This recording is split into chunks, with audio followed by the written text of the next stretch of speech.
අයියේ මේ ළමයා කොට ගන්න. යකෝ මේකි. යකෝ මගේ ගෙදර ගෑණිවත් මේ වගේ වෙලාවට ළමයා වදා ගන්න දෙන්නේ මේ මන්න ධර්මෙත් ළමයා බිම පතවායි කියලා. යකෝ ඒකි. අනේ තරහ නැතුව මේ ළමයා පොඩ්ඩක් ගන්නකෝ. ඕකට වල මං ගෝගේ ළමයා වදා ගන්නේ. තෝ හිතුවද මම මේකගේ අප්පා කියලා? අනේ නෑ අයියේ මේ රෙද්ද ඩිංගක් ඇඳ ගන්න මේ දරුවව පොඩ්ඩක් ගන්න.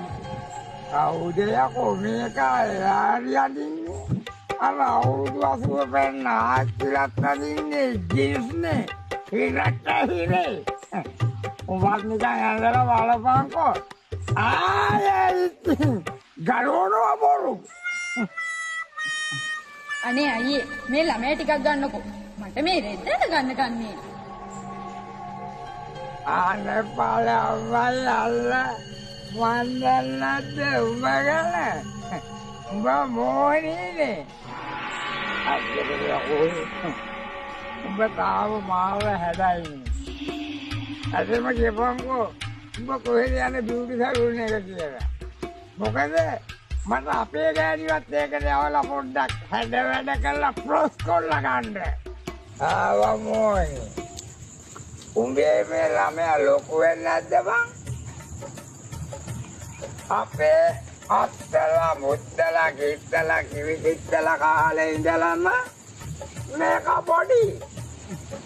යකෝ ඕක ලොකු වෙන්නේ නැත්නම් ඔකට මන්ද පෝෂණය හැදිලාද? ආවා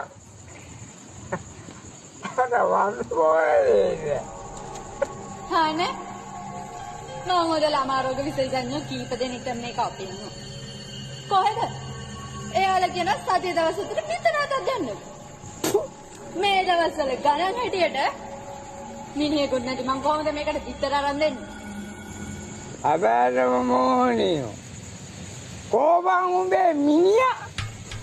තකෝ මේ ළමයාගේ තාත්තා. ඒක උදේ ඉඳන් රැ වෙනකල් ගහන. දරුදෙනම දිකසද ගල දැන් ඕන් ඔය බොඩිගාඩ් වැඩ කරනවා කියන්නේ කවුද? ඇමති කෙනෙක් ගා. ඉතින් බා මොනියේ